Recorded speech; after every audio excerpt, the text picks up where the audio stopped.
You welcome in लक्ष्य online video classes.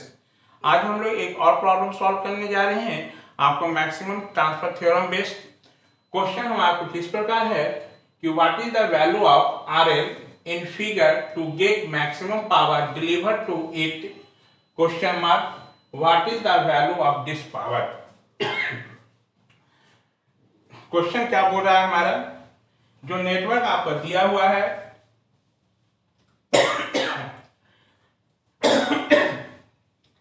इस network के लिए आपको पूछ रहा है कि इस आरएल का वैल्यू क्या होगा कब, जब मैक्सिमम पावर डिलीवर्ड हो, और उस केस में मैक्सिमम जब पावर का वैल्यू क्या होगा वो डिटरमाइन करें।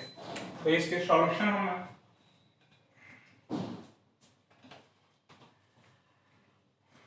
Following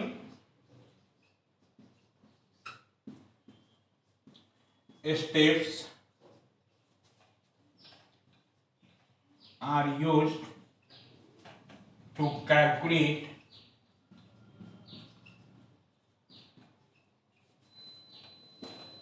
the value of P max, maximum power. Step 1, सबसे पहले VTH फाइंड करना है। For calculating the value of VTH,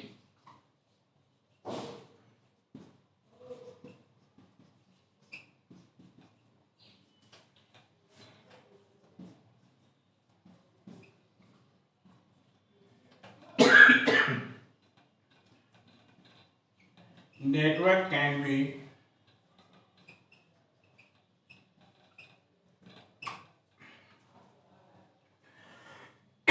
drawn as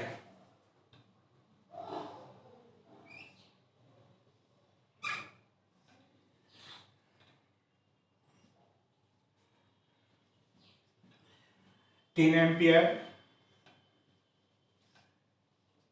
4 ओम का रेजिस्टेंस,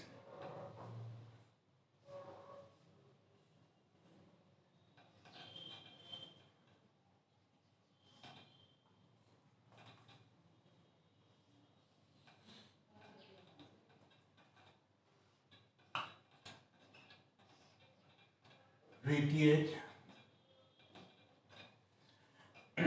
इसी के पास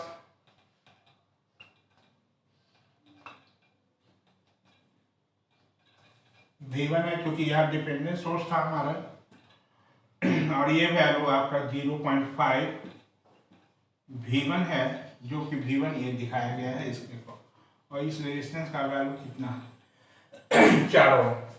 ठीक है, तो आप नेटवर्क को ध्यान से देखेंगे। आपको सबसे पहले हमको VTH फाइंड करना है, तो VTH की फाइंड करने के लिए सबसे पहले हम लोड जो हमारा है उसको हम लोग क्या किए, रिमूव कर लिए। रिमूव करने के बाद हम डायग्राम बना लिए।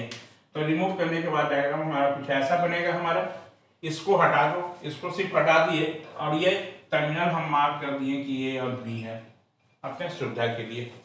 ये लोड हटा दिए हम लोग। लोड हटाने के बाद आपका ये जब हटा दोगे तो यही डायग्राम ऐसा बनेगा।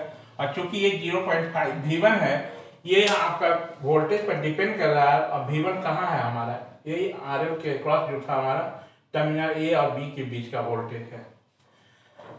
इतना मार्क कर लिया। अब हमारा क्या है, हमको इस VTH का वैल्यू निकालना है। तो देखिए, तो क्या आप कह सकते हैं कि VTH का जो वैल्यू होगा वो V1 के बराबर होगा हमारा या नहीं। अब इस VTH की वैल्यू को फाइंड करना है। अब कैसे फाइंड करेंगे वो आप पर डिपेंड करेगा। तो थोड़ा ध्यान से देखो, जब ये टर्मिनल हमारा ओपन हो गया इधर, तो हमारा क्या, हम कह सकते हैं कि ये दोनों आपस में क्या हो गया, सीरीज में हो जाएगा हमारा कि नहीं।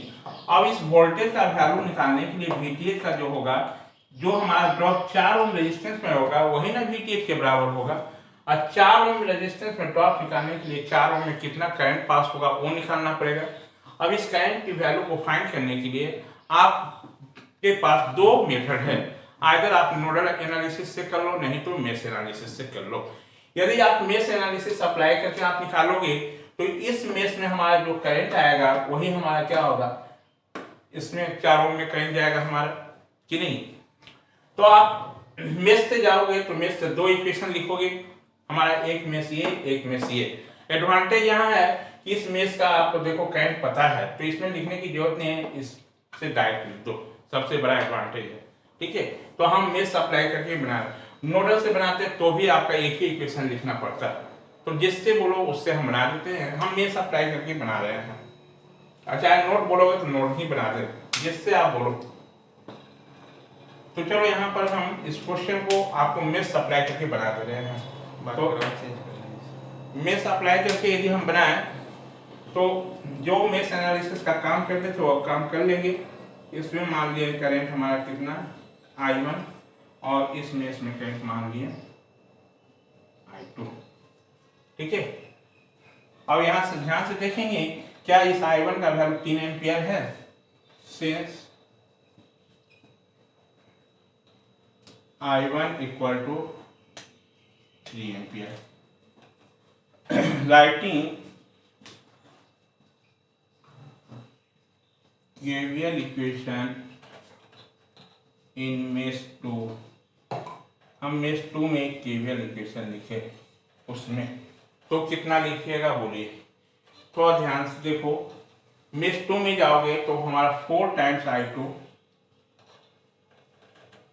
Plus 4 times I2 minus I1 minus 0.5 V1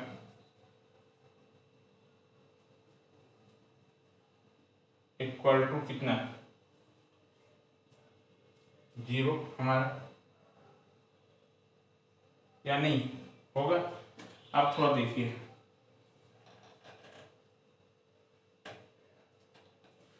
यहां पर कितना हो जाएगा वो बोलो। ये 4 टाइम्स I2, इसको अलग कर देते हैं, 4 I2 मिलकर कितना 8 I2 माइनस कितना 4 I1 माइनस 0.5 V1 कहाँ डिपेंड कर रहा है हमारा, इसी 4 ओम के अक्रॉस ना। तो 4 ओम के अक्रॉस जो होगा V1 का वैल्यू क्या 4 टाइम्स ऑफ I2, V1 का वैल्यू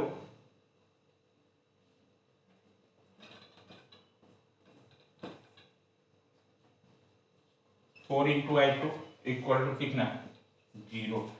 यहाँ पर लिख लेते हैं सिंस V1 इक्वल टू कितना 4 I2 हमारा। अब इसको हम सिंप्लीफाई करते हैं तो ये कितना होगा 8 I2 माइनस 4 इंटू I1 का वैल्यू 3 प्लस ये कितना 4 पच्चीस 20 मतलब 2 हो जाएगा इसका वैल्यू 2 I2 इक्वल टू 0। 8 और 2 10 I2 इक्वल टू कितना 12 हमारा। तो यहाँ से I2 का वैल्यू जो होगा 12/10 यानी 6/5 एम्पियर हमारा, यही हो जाएगा। चलो VTH का वैल्यू कितना आपका होगा 4 टाइम्स I2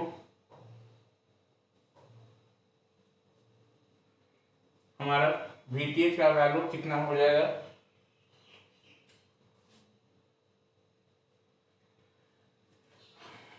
I1 का वैल्यू ठीक है 3 एम्पियर हमारा हो गया। ठीक है, उसमें कितना हो गया KVL लिखो तो 4 टाइम्स ऑफ I2 हो गया। ठीक है, 4 times of I2 minus I1 हो गया माइनस 0.5 V1 इक्वल टू 0। ठीक है, V1 को वहाँ पर इतना 4 टाइम्स ऑफ कितना, ये वैल्यू कितना हो गया 4 4 8 हो गया। ठीक है, और 8 हो गया हमारा, और ये कितना हो जाएगा 4 4 8 माइनस 4 I1 ठीक है माइनस 0.5 5.24। ठीक है, कितना I1 का वैल्यू इतना, तो 8 I2 माइनस 4 12। ठीक है, और 520। ये देखिए यहाँ पर क्या होगा साइन, ये माइनस होगा माइनस 2 I2 होगा हमारा, 8 में से 2 जाएगा तो 6 होगा। ये सारे चीज यहाँ, और I2 का वैल्यू कितना हो जाएगा 12/6 करोगे तो 2 एम्पियर आएगा। ये करंट का वैल्यू कितना आ जाएगा आपको 2 एम्पियर, यानी वोल्टेज का वैल्यू जो होगा वहाँ VTH का वैल्यू 8 वोल्ट। ठीक है, अब देखिए यहाँ से I2 निकल गया। अब ये VTH जो होगा वो क्या होगा, वो V1 के बराबर होगा। तो VTH का वैल्यू V1 के बराबर होगा और ये V1 का जो वैल्यू हो जाएगा वो 4 टाइम्स I2 यानी 4 इंटू 2 यानी VTH का वैल्यू हमारा 8 वोल्ट। VTH कितना हो गया 8 वोल्ट। ये VTH का वैल्यू हमको मिल गया। ठीक है, आप पहले इतना नोट डाउन कर लें।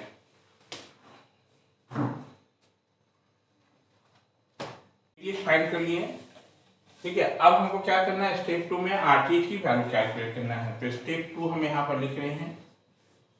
इसके बाद आप लोग यहाँ इसको कीजिएगा स्टेप 2 में। अब थोड़ा देखिए, यहाँ पर आप इस नेटवर्क में देख रहे हो हमारा कि इंडिपेंडेंट और डिपेंडेंट सोर्स दोनों है। तो इंडिपेंडेंट और डिपेंडेंट सोर्स के केस में हमारा यदि दोनों प्रेजेंट है तो उस केस में हम RTH की वैल्यू निकालने के लिए आपको बताए थे कि आप RTH का जो वैल्यू होगा वो VTH डिवाइडेड बाय ISC की फॉर्मूला से कैलकुलेट कर लो, है ना। तो VTH तो आपको पता है, हम ISC का वैल्यू निकाल लेंगे। यहाँ पर इस लोड A से B टर्मिनल के क्रॉस वोल्टेज पता है और इसी टर्मिनल के क्रॉस आपको क्या निकालना है, हमको RTH निकालना है। तो यहाँ पर वोल्टेज पता है, यदि इस टर्मिनल से हम करंट कितना होगा पास वो यदि निकाल लें तो वोल्टेज डिवाइडेड बाई जो करंट हो जाएगा वो रेजिस्टेंस का वैल्यू हो जाएगा। तो स्टेप 2 में the value of RTH is calculated.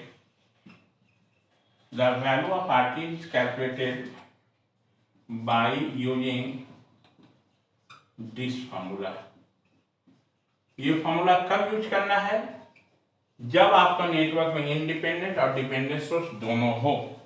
तो RTH equal to VTH by ISC। जहां पर आप जिस टर्मिनल के क्रॉस वोल्टेज कैलकुलेट किए थे उसी टर्मिनल से आपको कितना करंट पास होगा वो निकाल लो, वही करंट हमारा ISC है। तो इसके लिए ISC को फाइंड करने के लिए सबसे पहले क्या करेंगे, ये टर्मिनल A और B को हम लोग शॉर्ट कर देंगे। तो for calculating the value of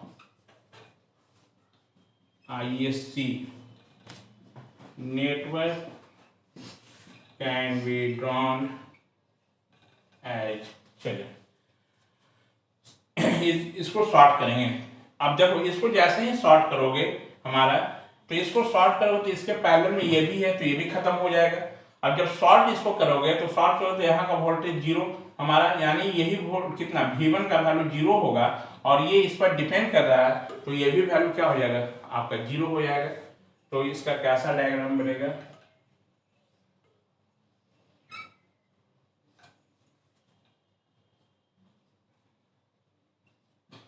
तीन, 4,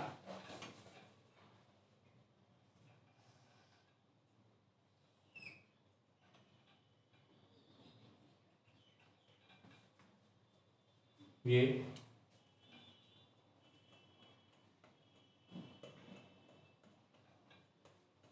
4 ओम हमारा। ठीक है, क्या आप ISC का वैल्यू 3 एम्पियर होगा क्या या नहीं? तो देख, ये डायग्राम समझ में आया कैसे बनाया। ISC की वैल्यू को फाइंड करने के लिए हम इस टर्मिनल को, जिस लोड टर्मिनल के क्रॉस आप वोल्टेज कैलकुलेट किए थे उसी लोड टर्मिनल के थ्रू कितना करंट पास होगा वो निकाल रहे हैं। तो इस करंट की वैल्यू को फाइंड करने के लिए जिस लोड टर्मिनल को आप ओपन किए थे उस लोड टर्मिनल को क्या कर दो, एक थिन वायर के हेल्प से शॉर्ट कर दो। जब इसको आप शॉर्ट करोगे तो यहाँ का वोल्टेज क्या होगा 0। यहाँ का वोल्टेज हमारा कौन सा है, यही ना V1 है, यानी V1 का वैल्यू क्या होगा 0 हो जाएगा। जब हम शॉर्ट करेंगे तो V1 का वैल्यू 0 होगा। जब ये वोल्टेज हमारा 0 होगा तो इसी पर ये भी डिपेंड कर रहा है तो इसका भी वैल्यू क्या होगा 0 हो जाएगा हमारा, यानी ये भी 0। कहने का मतलब जब कोई भी वोल्टेज का वैल्यू 0 होगा तो क्या होगा, शॉर्ट होगा, एक वायर हो जाएगा हमारा। देखो इसके बीच में वायर हमारा इसको देखो वायर से दिखा दिए, ठीक है। और ये टर्मिनल को शॉर्ट किए तो ये भी क्या हो गया हमारा शॉर्ट सर्किट हो गया हमारा। जब दो शॉर्ट वायर होगा तो उसको एक सिंगल वायर से दिखा दिए, जब ये शॉर्ट किए तो ये रेजिस्टेंस क्या हो गया, खत्म हो गया हमारा। और ये खत्म हो गया, ये भी वैल्यू क्या हो गया हमारा, जीरो हो गया। तो एक वायर हो गया तो सिर्फ क्या होगा, 3 एम्पियर होगा, एक 4 ओम का रेजिस्टेंस होगा, एक आईएससी होगा ये। अब तो देखो, अब बताओ क्या इस रेजिस्टेंस 4 ओम में कोई करंट जाएगा, क्योंकि ये 4 ओम रेजिस्टेंस इसी के पैरेलल में है। जब ये वायर शॉर्ट है तो हमारा इस यहाँ का जो वोल्टेज होगा वही ना वोल्टेज यहाँ भी होगा। ये वोल्टेज हमारा क्या है, इसके क्रॉस वोल्टेज, ये V1 हमारा क्या है, जीरो। जब ये वोल्टेज जीरो है तो इसके क्रॉस भी वोल्टेज क्या होगा, जीरो। यानी इसके क्रॉस जीरो होगा तो यहाँ पर कोई करंट पास होगा। इस करंट का वैल्यू मान लो, आप मान लेते हो I1, तो I1 का वैल्यू क्या हो जाएगा, 0 एम्पियर। इसमें भी कोई करंट नहीं जाएगा। जब इसमें कोई करंट ही नहीं जाएगा तो ये 3 एम्पियर का जो करंट होगा वो किसके बराबर होगा, आईएससी के बराबर हो जाएगा कि नहीं। यानी यहाँ पर आईएससी का वैल्यू कितना, 3 एम्पियर। समझ में बात आई, क्योंकि इसके पैरेलल में है। जब पैरेलल में तो वोल्टेज सेम होगा तो यहाँ पर करंट आप निकालोगे I1 का वैल्यू तो V1/4 लिखोगे। अब V1 का वैल्यू 0 है तो 0/4 करोगे तो कितना होगा, 0 ही होगा ना। इसका मतलब जब कोई करंट नहीं जा रहा है, इसका मतलब ये ओपन वायर हो गया हमारा। जब ये ओपन वायर की तरह ट्रीट करेगा तो उस समय 3 एम्पियर का जो करंट होगा वो कहाँ जाएगा, हमारा आईएससी के बराबर होगा। आईएससी का मिल गया, therefore RTH equal to VTH by कितना, आईएससी। और VTH का वैल्यू हमारा कितना आया था आपको, 8 शायद आया था, 8/3 इतना ओम। यानी RTH का वैल्यू कितना हो गया, 8/3 ओम। From maximum power transfer theorem we know that from maximum power transfer theorem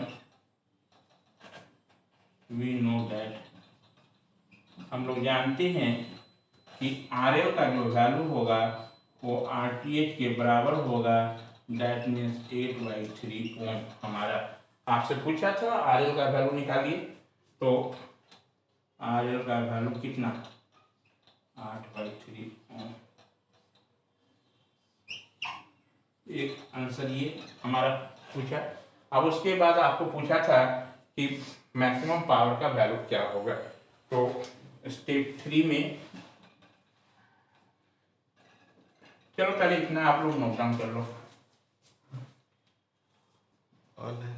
चलिए स्टेप 3 में अब हम लोग Pmax का वैल्यू कैलकुलेट कर लें।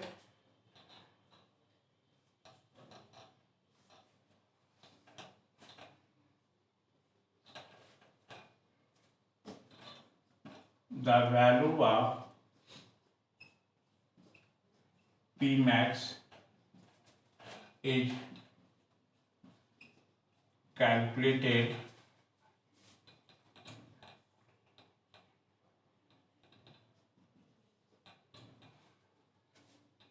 as, या by using this formula भी आप लिख सकते हो, Pmax equal to VTH square by 4 times RTH।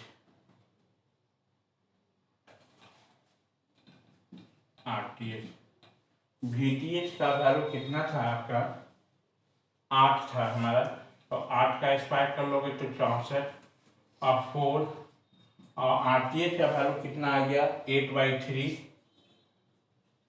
यानी 64 × 3/32, 32 × 34 यानी 6। यानी Pmax का वैल्यू जो हो जाएगा वो 6 वाट। यही इसका आंसर हो गया हमारा, ठीक है। आपको एक क्वेश्चन मैं दे रहा हूं, वो होमवर्क है आपका, क्वेश्चन आप नोट करेंगे। क्वेश्चन है,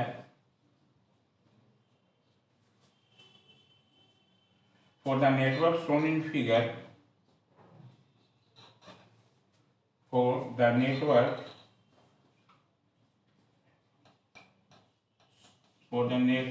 shown in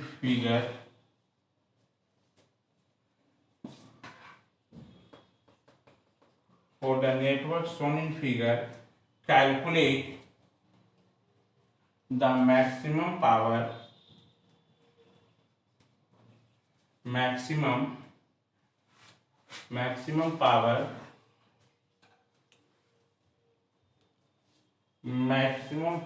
that may be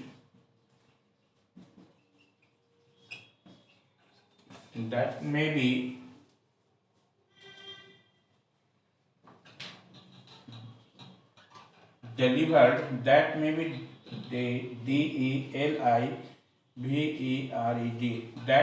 delivered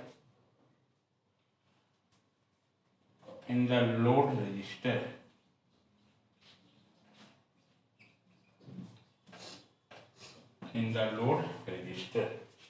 network आपका ऐसा है,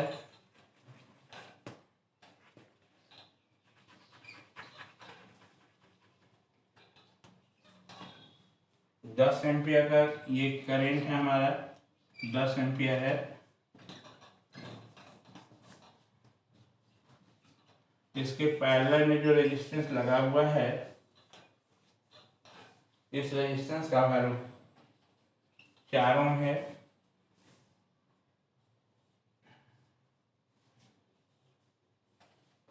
ये एक आपका डिपेंडेंट सोर्स है जिसका वैल्यू माइनस प्लस ये पोलैरिटी है और ये 2 टाइम्स Ix, यानी ये करंट डिपेंडेंट वोल्टेज सोर्स है हमारा।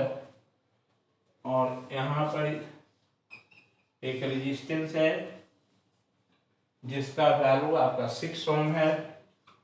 क्योंकि ये डिपेंड कर रहा है आपका इसी 6 ओम में जो करंट पास हो रहा है वो Ix है, और यहाँ पर 3 ओम का रेजिस्टेंस है, ये RL है हमारा।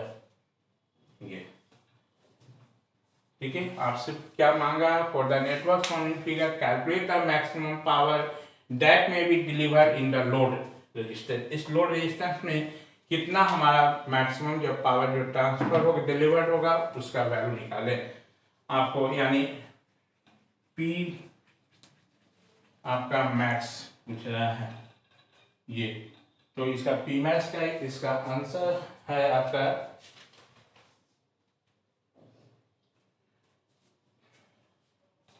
37.5 वाट। ये आंसर है इसका। ये आपका होमवर्क है, ठीक है। यहाँ पर ये आपका टॉपिक दी एंड हो गया हमारा आपका थेवेनिन्स थ्योरम। थेवेनिन्स थ्योरम में आपको थेवेनिन्स थ्योरम पढ़ा दिए, मैक्सिमम पावर ट्रांसफर थ्योरम भी बता दिए, मैक्सिमम पावर का फॉर्मूला भी आपको ड्राइव कर दिए, इफिशियंसी का वैल्यू होगा वो भी क्या होगा वो भी बता दिए। तो एक ऑब्जेक्टिव में क्वेश्चन पूछता है, रिमेंबर रखेंगे, इन केस ऑफ मैक्सिमम जो power transfer the value of maximum जो इफिशियंसी बिकम्स कितना 50%। उस केस में इफिशियंसी जो होगा हमारा वो क्या होगा 50% होगा। Thank you.